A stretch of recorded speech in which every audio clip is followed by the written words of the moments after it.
New year வந்துருச்சு. எல்லாருமே improve பண்ண நெறைய பிளான் போட்டிருப்பீங்க. அண்ட் நெறைய பேர் அந்த பிளான் இன்னும் ஃபாலோ பண்ணிட்டு இருப்பீங்க. அப்படி ஃபாலோ பண்ற எல்லாருக்குமே கங்ராச்சுலேஷன்ஸ். நீங்க ரொம்ப நல்லாவே பண்றீங்க.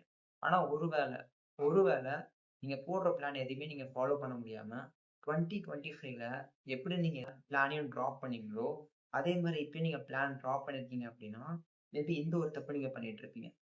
அது என்னன்னா பெர்ஃபெக்ஷன். இது இப்போ உங்களுக்கு ஒரு எக்ஸாம்பிளோட சொல்றேன். நான் இந்த பாக்ஸ் மேல ஒரு 5 புக்க ஒரே மாரி அரேஞ்ச் பண்ணணும். ஆனா அத கண்ண மூடிட்டு அரேஞ்ச் பண்ணணும்னு நெனைக்கிறேன். பார்க்கலாம். முதல்ல ஒரு புக் வைக்கிறேன். அதுக்கப்புறம் ஒரு புக் வைக்கிறேன். அதுக்கு மேல ஒரு புக் வைக்கிறேன்.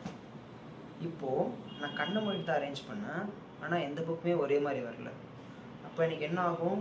நான் ரொம்ப கோவப்படுவேன். என்னால ஏன் பண்ண முடியலன்னு நெனச்சு நான் எதுவுமே பண்ணாம விட்டுருவேன்.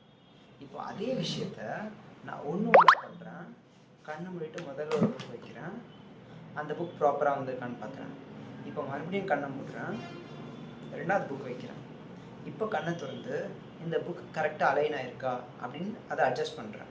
இப்போ மறுபடியும் கண்ண மூடுறேன். இன்னொரு புக் எடுத்து மேல வைக்கிறேன். இப்போ இந்த புக் எப்படி இருக்குன்னு பார்த்துட்டு அதையும் அட்ஜஸ்ட் பண்றேன். இப்போ பார்த்தீங்கன்னா தெரியும் 3 புக்குமே ஒரே மாரி இருக்கு. இத தான் நான் சொல்றேன்.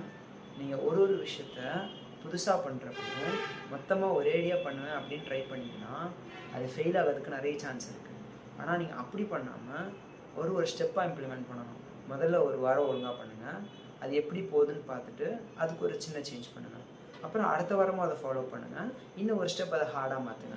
அப்புறம் அதுக்கு அடுத்த வாரமும் ஃபாலோ பண்ணுங்க. இன்னும் ஒரு ஸ்டெப் ஹார்டா மாத்துங்க. இது உங்க வெயிட் லாஸ் கோலா இருக்கலாம், நீங்க புதுசா ஒரு ஸ்கில் கத்துக்கிறதா இருக்கலாம், இல்ல நீங்க ஏதாச்சும் படிக்கணும்னு நினைக்கிறதா இருக்கலாம், இல்ல உங்க ஒர்க்ல நீங்க புதுசா அத சேஞ்ச் பண்ணணும்னு நினைச்சாலும் இதே மாதிரி பண்ணுங்க. கண்டிப்பா நீங்க கன்சிஸ்டன்ட்டா பண்றப்போ உங்களுக்கு பெரிய சேஞ்ச் கிடைக்கும். எண்ட் ஆஃப் தி டே உங்க ரிசல்ட் ப்ராப்பரா இருக்கும். So keep going guys.